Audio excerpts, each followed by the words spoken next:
Today, I'm so excited about this. Okay, so I had a bunch of cardboard lying around because Corona. And I thought maybe I could do something with this. And so I did. I made an embroidered pinboard. I know praising your own work is a little graceless, but oh, it's so pretty. And I'm so happy with how it turned out. I put a lot of work into this and I'm pleased it was worth it.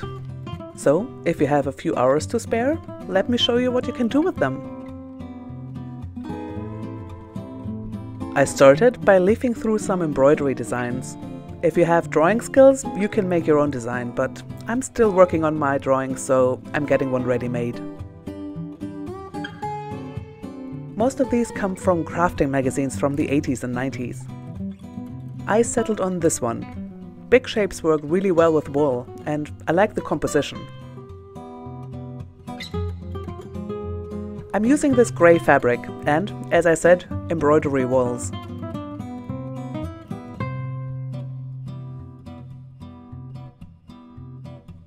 For sizing, I'm using this wooden sheet that came from the back of a broken picture frame. Cut the fabric with at least 5 centimeters extra all the way around. For me, it actually turned out borderline too small, so maybe 7 centimeters would be better, depending how thick you want your pinboard to be, and I like them thick. To transfer the design, we're going to use a procedure called prick and pounce. Grab a needle and prick the design lines, all the lines with small holes. For simple shapes, you can set the needle holes further apart. For this design, I used 3 to 5 millimeters between pricks.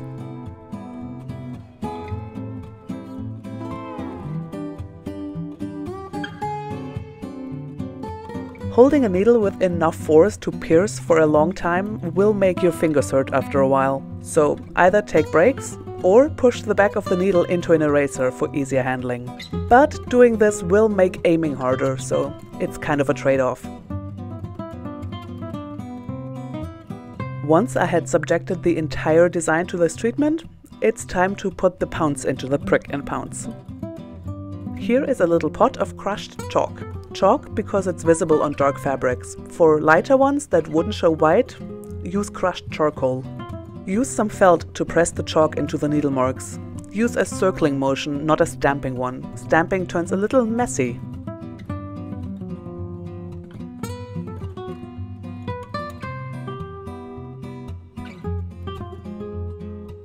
At this point, my camera decided that focusing is for soy boys and didn't capture the big reveal, so I made a stunt version.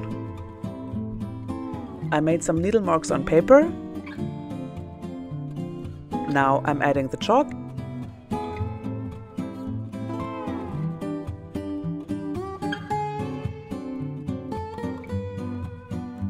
And ta-da! Little dot outlines. If this was on fabric instead of the table, I would play a game of connect the dots with water erasable pen, and that's how you transfer a design.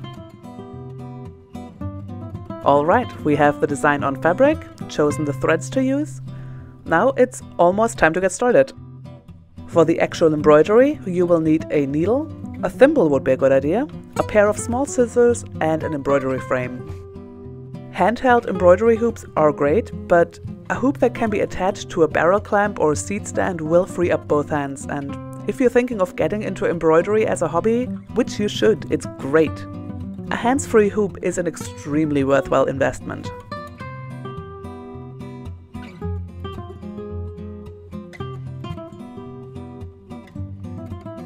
The next step are hours and hours of embroidery, which, frankly, is my idea of fun. Put on an audiobook and get creative. I used mostly long and short stitch for petals and leaves, outline stitch for the stems and lines in the petals, and a few French knots for the yellow center. And I think that was it as far as stitches go. There's entire encyclopedias out there listing all different kinds of stitches, but with a repertoire of 5 or 6 stitches, you have a whole world of options.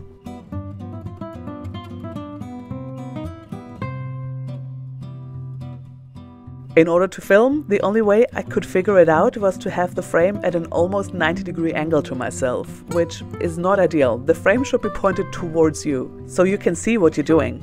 Also, I had to bend weirdly and it made my spine ache after a while, so I only filmed as much embroidery as my back would allow, and then finished the piece off camera. If anyone is interested in seeing the actual process of embroidery in more detail, maybe some instructions on how to do the stitches, let me know. I might have to buy a GoPro or maybe a tripod. Mind you, I am an amateur, but if that's something you'd like to see, I'd certainly be up for that. Now, where were we? Yes, embroidery is done, looks lovely, but pretty crumpled. Ironing is not an option, so we're going to block the embroidery. For this, you will need corkboard or styrofoam as a base that you can stick a pin into, and a bit of plastic. I'm using bubble wrap because that's what I have. But any plastic sheeting can work. Maybe cut open a shopping bag. First, pin the embroidery down. No need to pull at it all that much, just make sure it lays flat. Then use pins or some tape to prop up the bubble wrap around the embroidery and form a little pool. Get out a watering can and water your work thoroughly. So far, I have had no issues with bleeding colors. I use mainly anchor wools or Renaissance dyeing threads, and of those I haven't used every color, but so far, bleeding was not an issue. If you're worried, make a little test piece and try it out. Once the piece is soaked in water, try not to move it too much or fiddle with it, because there's a risk the wool will felt up. I mean, it's a look, but it's not what we're going for. So, once it's watered, leave it alone and wait for the water to evaporate and the embroidery to dry completely. By the by, citing my sources, I learned this method from the YouTube channel of the Crewel Company, which I will link below. While the embroidery dries, which might take a day or two, we have plenty of time to get to grips with the cardboard. I know I have corkboard, as you just saw, but I need that for blocking embroidery, so to make the pinboard, I cut a bunch of cardboard to size, hopefully having removed all the address stickers before uploading to the internet. The type of cardboard you want for this is the soft kind with the wavy layer in the middle. I used 6 layers, but 4 would have been enough. It just needs to be deep enough to stick a thumbtack into it.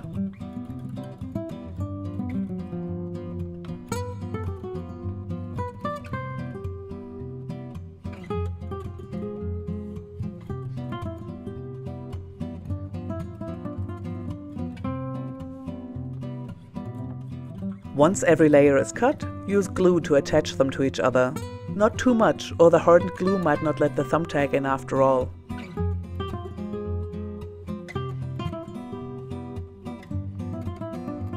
Weigh it down with books and leave it alone for a few hours, or overnight. Time skip to the day everything is dry and glued and I can finally put everything together. Now, on the topic of mounting embroidery. It is a bit of a to-do.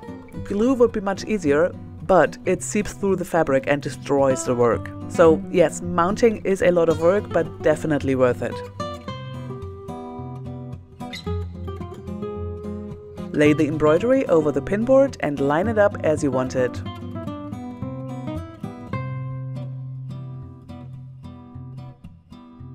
Then turn the whole thing over. You'll need sewing thread, a needle, thimble and scissors.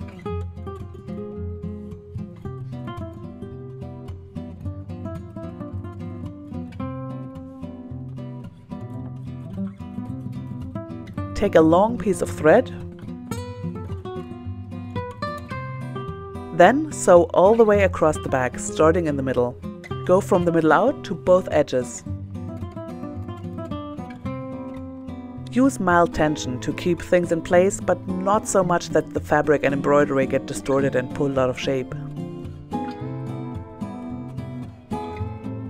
Turn it over every once in a while to check everything is still where you want it to be. That's one direction finished. I've set the stitches a lot closer together than is necessary. The way I started in the middle, with stitches 2 centimeters apart, was totally fine, but I guess I tend towards small stitches. Once you're done with one side, you will see little ripples on the front, but very slight. And once you've done the short sides, they will have disappeared. So let's do it.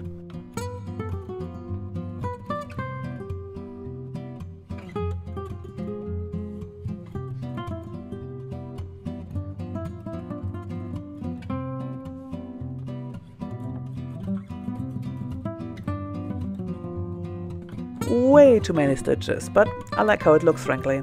So, as we're getting towards the corners, fold them neatly. If they don't lie right on first try, play around with them a little.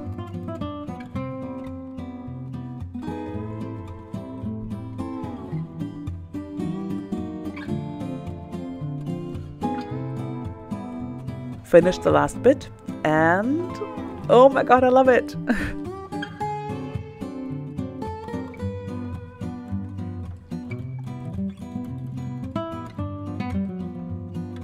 Now all that's left is to add a way to hang it. There's hooks specifically for this that you can buy, but I'm gonna use 2 thumbtacks and a piece of wire. I can't find my hammer.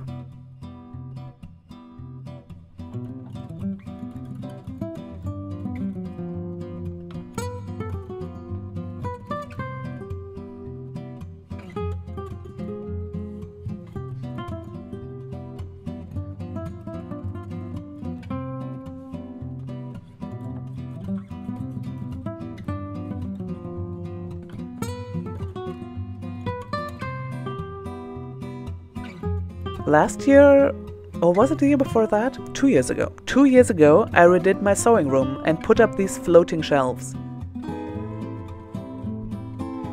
A terrible idea for somebody who doesn't know what they're doing. One of them recently decided to retire from service, and I want to cover up the holes in the wall with my new pinboard. Very nice.